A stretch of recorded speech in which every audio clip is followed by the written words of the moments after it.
Hi. Right now, it's going to be a really long battle.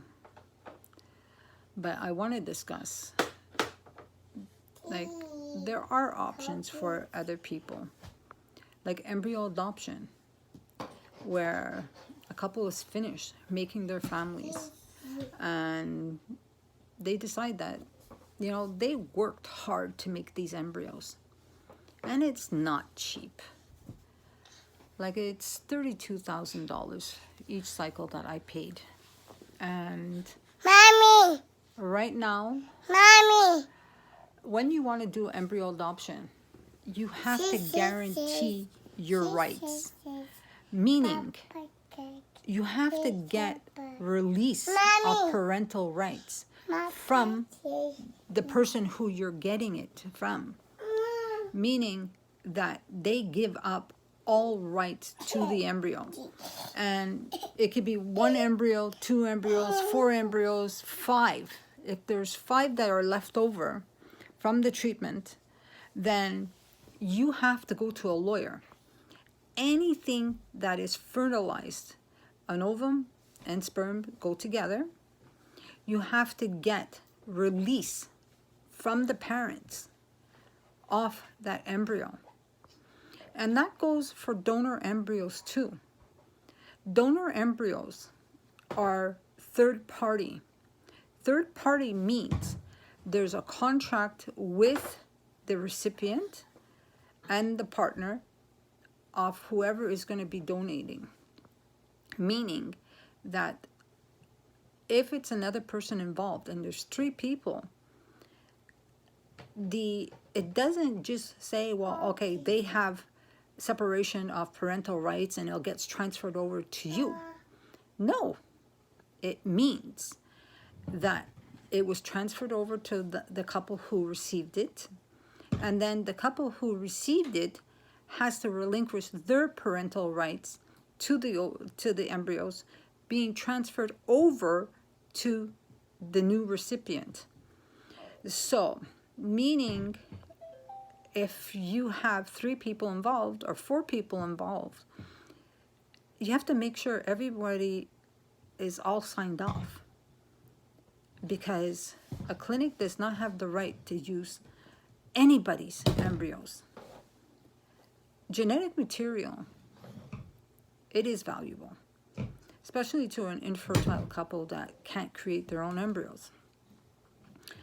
And like this couple that stole 6 of my embryos to conceive, I never signed off on my parental rights. We never went to a lawyer to give you my parental rights. You see, that step was bypassed. And right now, I am going to prove it. DNA don't lie.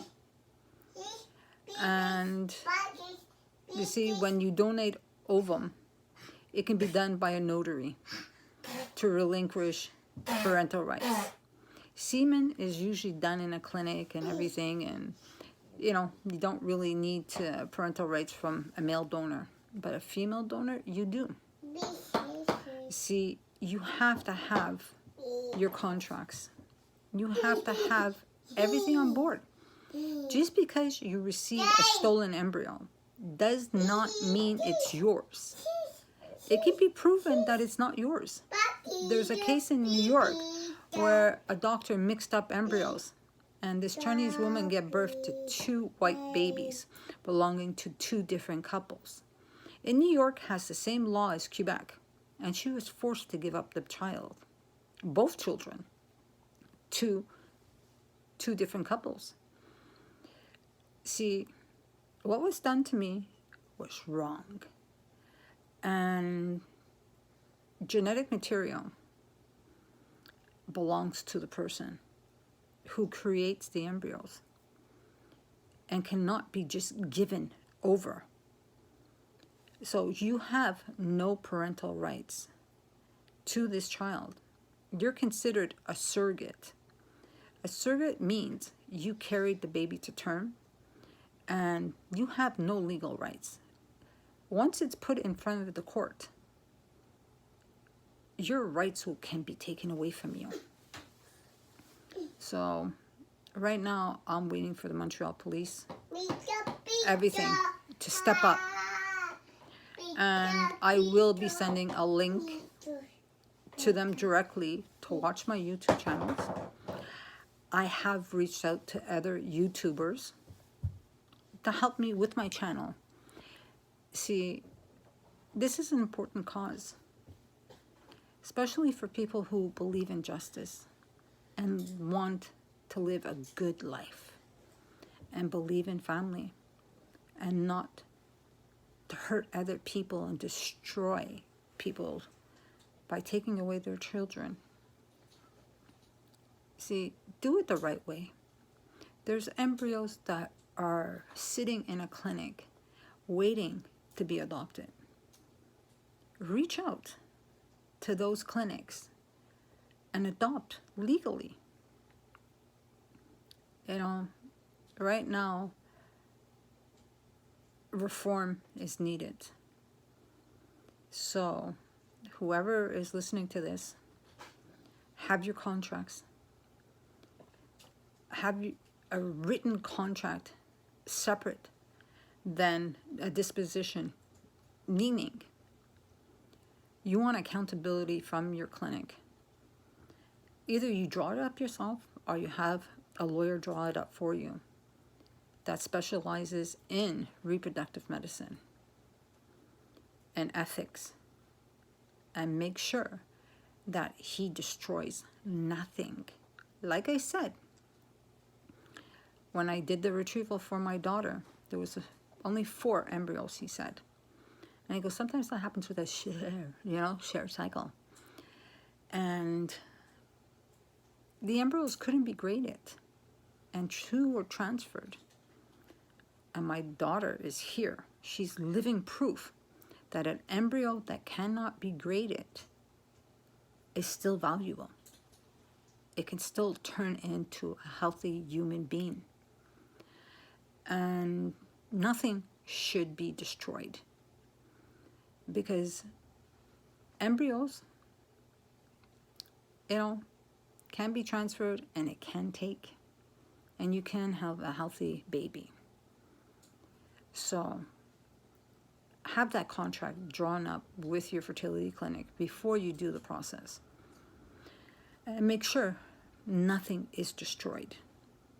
Absolutely nothing. Have it frozen, put it for other use, and then decide what you want to do with it. Not the doctors, you.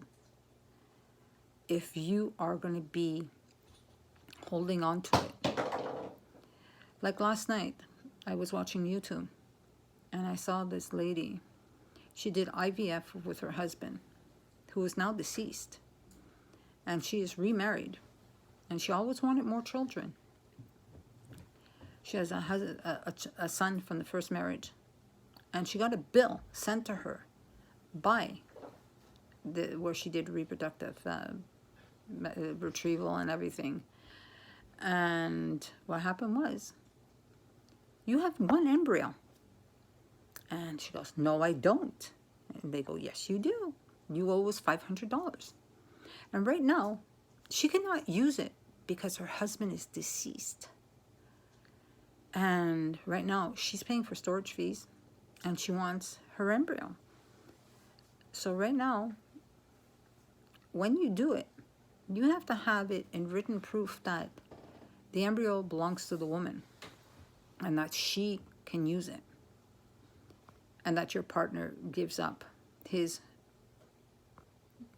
rights to it. Because if not, then if something happens to your partner, then you can't use it. So you have to make sure that you protect yourself, or you inherited the embryo, the half of everything, and that you're allowed to carry it. See, the law is very touchy, and right now you have to inform yourself. Make sure you have your contracts with the clinic, with your partner, and have it specified where there's no complications off it. You know, see, in my case, I thought that I did everything, and obviously I didn't, or I wouldn't be in this situation. So right now I'm going to be putting out videos and everything, and sending out links to other people that, you know, if they can guide me in any way, you know, I will be greatly appreciated. And God bless you, everybody. And I will be letting you, if I hear anything from the police, I will be putting it out there. And thank you.